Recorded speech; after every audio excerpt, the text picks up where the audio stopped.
Chart GPT में कल भी हमने रेशियो चार्ट से शुरुआत की थी, आज भी हम एक रेशियो चार्ट से शुरुआत करेंगे। आज का रेशियो चार्ट है कैपिटल मार्केट वर्सेस निफ्टी।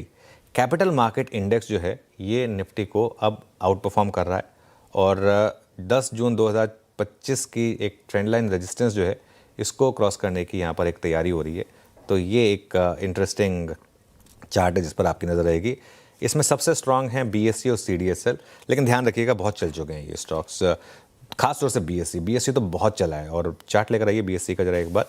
लगातार तीसरे हफ्ते यहाँ पर बीएसई में तेज़ी है और 50 वीक मूविंग एवरेज पर सपोर्ट आया, 20 वीक मूविंग एवरेज क्रॉस किया। कल हमारे सिस्टर चैनल ने एक स्टोरी ब्रेक की थी कि शायद सेबी की एक रीथिंक चल रही है, और अगर आप सैटरडे का वो सेबी चेयरमैन का बयान सुने तो वो भी थोड़ा सा एक लग रहा है उनको देखकर कि थोड़ा सा रीथिंकिंग प्रोसेस ऑन है इस समय। रीथिंकिंग एज इन वीकली वाला थोड़ा टाल वीकली वाला मतलब अभी वीकली कहीं नहीं जा रही है। जो एक भाव में ये आ गया था ना कि बस वीकली तो चली गई, तो वो आई थिंक ये एक इंटरेस्टिंग चीज़ है। 3 दिन से शॉर्ट कवरिंग भी है यहाँ पर। सीडीएसएल भी सेम है। सीडीएसएल में भी देखिए 20 डे में और 50 डे मूविंग एवरेज पर सपोर्ट मिला, यहाँ पर बाइंग आई।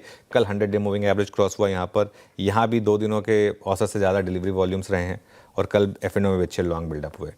इसके बाद आइए आप, मेरे ख्याल से आज का sector of the day NBFCs, और एनबीएफसीज में जो स्टॉक मुझे चार्ट जीपीटी में सबसे अच्छा लगा वो है चोला फाइनेंस।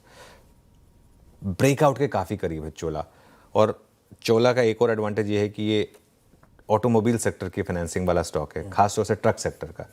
तो ये एक स्ट्रॉन्ग सेक्टर की फाइनेंसिंग कंपनी और स्ट्रॉन्ग ग्रुप की, मुरुगप्पा ग्रुप की कंपनी है। आशीष हमेशा इसने पैसा बना के दिया है आपको, और 1 साल के चैनल का ब्रेकआउट के करीब है। 6 महीने में कई बार ये 1650 के आसपास आके फंसा था, अब उसके काफ़ी ऊपर आ गया। कल 3 गुना डिलीवरी वॉल्यूम थे और भाव भी काफ़ी अच्छा है। तो ये हो गया चोला फाइनेंस। अब आते हैं हम डिलीवरी वॉल्यूम्स पर। डिलीवरी वॉल्यूम में जो सबसे इंटरेस्टिंग स्टॉक लगा मुझे वो था टोरेंट पावर।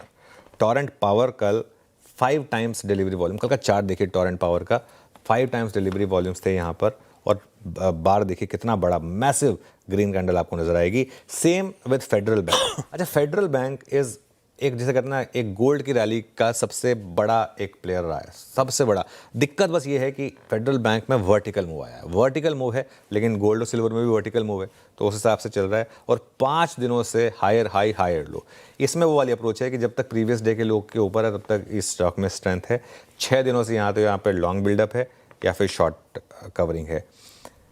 बजाज फाइनेंस चलो ले लेते हैं, वैसे खैर मेरे बिग स्टॉक्स में भी है। बजाज फाइनेंस में भी एक ब्रेकआउट है, एक ऑल टाइम हाई वाला ब्रेकआउट। ऑल टाइम हाई का ब्रेकआउट काफ़ी बड़ा होता है। और उसके बाद आते हैं आप एलटीएफ पर। एलटीएफ में भी अगर आप देखें तो एक साइन मिल रहे हैं यहाँ पर। आज मुझे लग रहा है कि एक एनबीएफसी डे हो सकता है। एनबीएफसी में जिस जो मोमेंटम है वो वैसे भी काफ़ी इंटैक्ट है। और एक रिवर्सल कैंडिडेट फाइनली पिक किया है, वो है डिलीवरी। डिलीवरी का एक चार्ट लेकर आइए। कोशिश कर रहा है, आपको याद होगा एक समय पे बहुत स्ट्रॉन्ग स्टॉक होता था, उसके बाद इसमें मैसिव करेक्शन आई। अब लग रहा है कि वो करेक्शन पूरी की पूरी शायद खत्म हो रही है।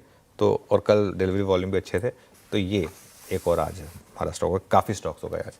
लीजिए भाई साहब, ये इंटरेस्टिंग सारे के सारी थीम स्टॉक्स आपकी स्क्रीन पे प्रेजेंट कर दिए। कैपिटल मार्केट से जुड़ी स्टोरीज क्यों अट्रैक्टिव लग रही है वो चार्ट के थ्रू समझाया था। रखिए किसी बीएससी, किसी सीडीएसएल को रडार पे। एनबीएफसीज अट्रैक्टिव, उसमें खास तौर पे चोला। डिलीवरी वॉल्यूम सॉलिड है, टोरेंट पावर, फेडरल बैंक जैसी स्टोरीज पे। रिवर्सल कैंडिडेट आपकी स्क्रीन पे है डिलीवरी। बढ़िया, ये सारे के सारे स्टॉक्स हैं जो आपको रडार पर रखने। ये आज के चार्ट जीपीटीज।